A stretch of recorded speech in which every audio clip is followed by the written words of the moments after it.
Hi everyone. ఈరోజు దబ్బకాయ soda చేయబోతున్నాను.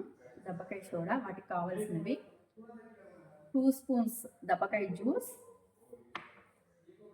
1 spoon జాజిరి powder, 1 spoon chia seeds, salt 1 spoon, దబ్బకాయ జ్యూస్.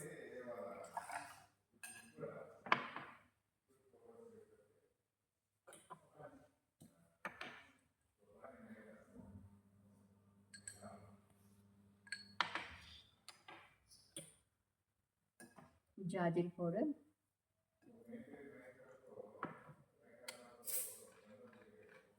కిల్లి సోడా,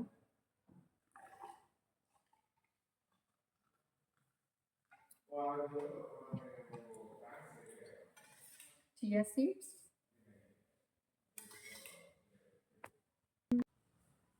ప్రాపర్ మిక్స్ చేసుకొని రెడీ అయిపోయింది దబ్బకాయ సిట్రిక్ సోడా.